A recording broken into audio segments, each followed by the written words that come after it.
बिस्मिल्लाहिर्रहमानिर्रहीम। अस्सलाम वालेकुम नाज़रीन। सबसे पहले तमाम अहले इस्लाम को ईद मुबारक और ख़ुसूसी तौर पर इस्लामाबाद के रिहायशियों को, क्योंकि आज स्पेशली इस्लामाबाद के रिहायशियों के लिए हमने कोविड-19 के हवाले से एक ख़ुसूसी प्रोग्राम भी रखा ईद के दिन, ताकि आपको पता चल सके कि इस्लामाबाद में कोरोना की क्या सूरत हाल है।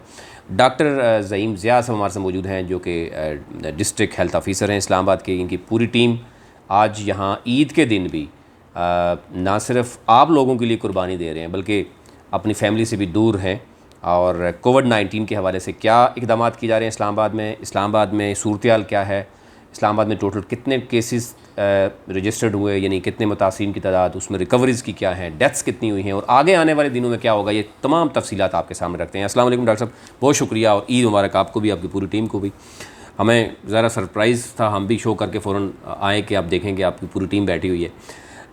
इस्लामाबाद के हवाले से आज की सूरत हाल क्या है, आज कितने केसेस आए हैं, ओवरऑल पहले कितने केसेस थे और सूरत हाल क्या चल रही है? सर बहुत शुक्रिया। ईद के दिन मेरे ख्याल में आप लोगों ने भी काम किया, तो दिस इज़ एक बहुत खुशी की बात है। और हमारा जो इस्लामाबाद की इस वक्त सिचुएशन है वो ये है कि आज ईद के दिन सबसे कम केसेस आए हैं पिछले 4 महीनों में।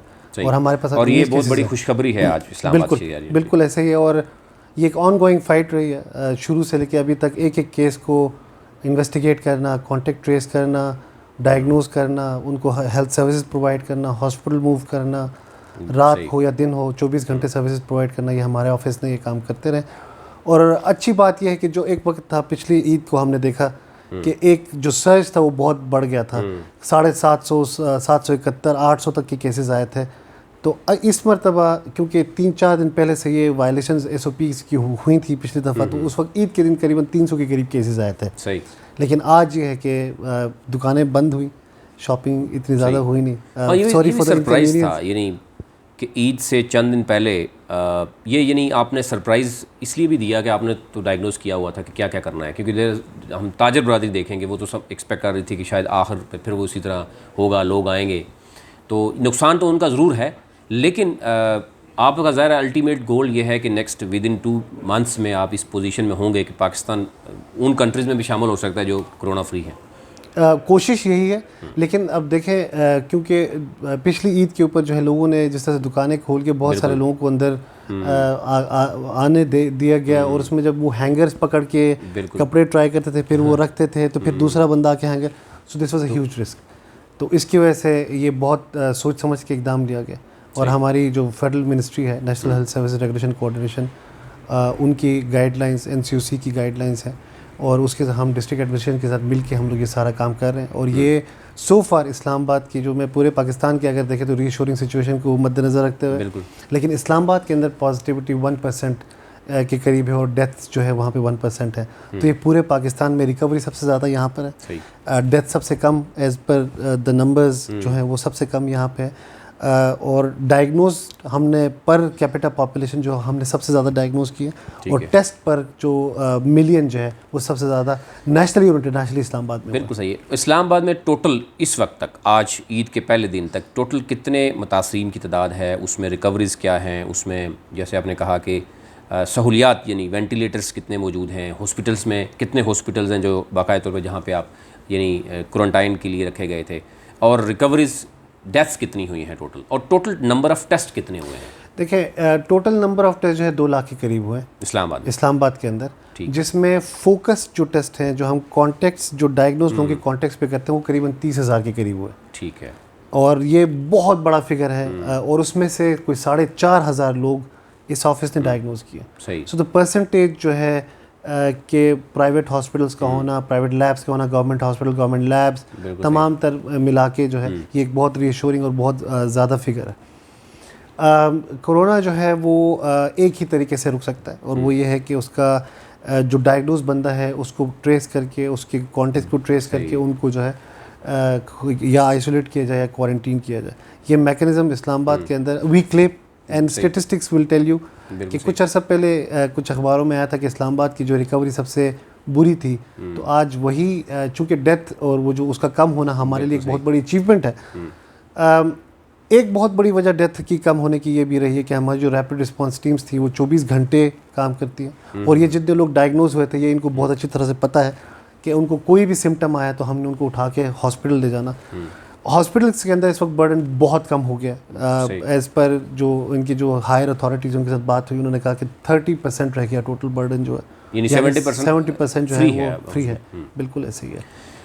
कब तक, यानी इस्लामाबाद के शहरी या इस्लामाबाद में जो बिज़नेस कम्युनिटी है वो भी एक्सपेक्ट कर रही है, स्कूल कॉलेज यूनिवर्सिटीज़ भी ये देख रहे हैं कि कुछ टेंटेटिव डेट भी दे दी गई है कि 15 सितंबर तक, तो आप क्या समझते हैं कि वैसे कब तक तमाम बिज़नेस ओपन हो सकते हैं, school college university? It is too early हम इसके ऊपर कोई हतमी फ़ैसला दें, क्योंकि दुनिया में कोरोना का जो निज़ाम था, या वो नीचे आया फिर दोबारा उठा, या फिर सस्टेन कर गया, या फिर नीचे आके वो नीचे की तरफ ही जाता रहा। ठीक है।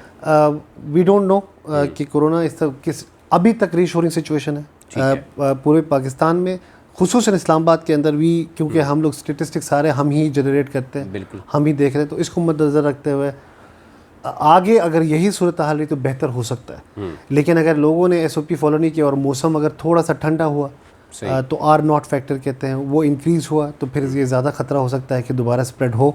तो इसलिए SOPs को फॉलो करना बहुत ज़रूरी है। दूसरी बात यह है कि जो स्कूल्स खोलने का जो है वो हम एक चूँकि NCOC और वफाकी वज़ारत national health services regulation and coordination जो है, इनकी वो कमेटी बैठेगी, वो उसको फाइनलाइज़ करेंगे।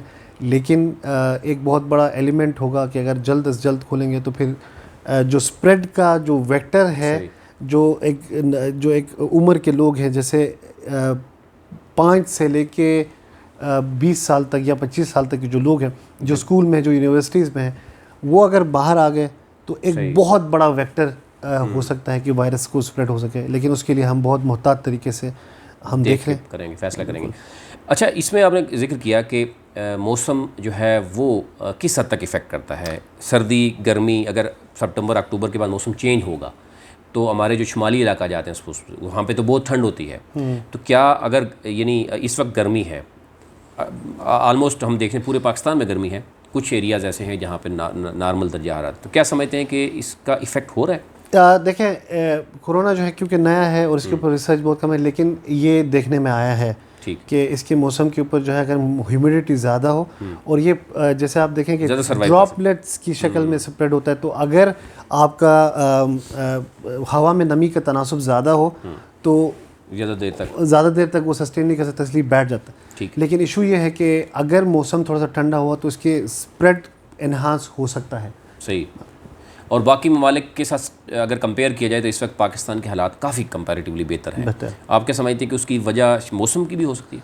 नहीं, देखें, इसमें बहुत सारे डिसीजंस भी हैं जो सेंट्रल लेवल पे लिए गए हैं। उसमें फ़्लाइट्स के ऊपर जो डिसीजन था, या फिर लोगों को लाने के ऊपर डिसीजन था, या उनको क्वारंटीन करने के ऊपर जो डिसीजन था, वो बहुत इफेक्टिव रहा और वो rightly so on the merit रहा है। ठीक है, इसलिए इस्लामाबाद के शहरियों के लिए आखिर में क्या पैगाम देना चाहते हैं, किस तरीके से वो, ये नहीं आप उनको बच्चों को क्या करना चाहिए, ख़ुद वो बाहर जाते हैं तो उनको क्या करना चाहिए, और कब तक आप समझते हैं कि अगर वो SOPs को सही फॉलो करेंगे तो? देखें, इस इस्लामाबाद के अंदर जो है ना, कोरोना के स्प्रेड को 1% तक लाने में ये ऐसे ही नहीं हुआ।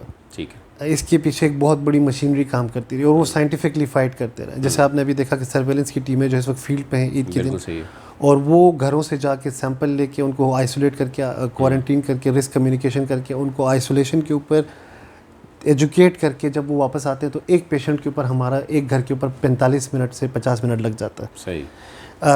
ये ऑन गोइंग प्रोसेस रहा है और हमारे लोगों ने सुबह 8 से लेकर रात को 1 बजे तक ड्यूटी की है, और एक डॉक्टर, एक ड्राइवर, एक मेडिकल टेक्नीशियन जो एक टीम के अंदर एक गाड़ी के साथ होता है।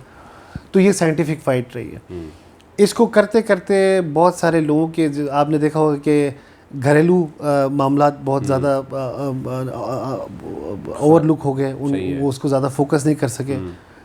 उनके जो फिज़िकल जो सिचुएशन थी उनके ऊपर भी इम्पैक्ट पड़ा, लेकिन वो पीछे नहीं हटे। तो मेरे ख्याल में इस्लामाबाद के लोगों को इस बात का ज़रूर ख्याल होना चाहिए कि there are people fighting for them. सही है। And they are fighting on for them and their elders. बिल्कुल ठीक है। डॉक्टर ज़ईम ज़िया साहब की गुफ्तगू आपने सुनी और यहाँ पे हम आए, उनकी टीम से हमारी मुलाकात हुई। मुख्तलिफ़ तरह से जब हम देख रहे हैं कि काम करते हुए नज़र आते हैं, एम्बुलेंसेस यहाँ पे रेडी रहती हैं, अभी भी इनकी टीम्स जो है वो फील्ड में मौजूद हैं।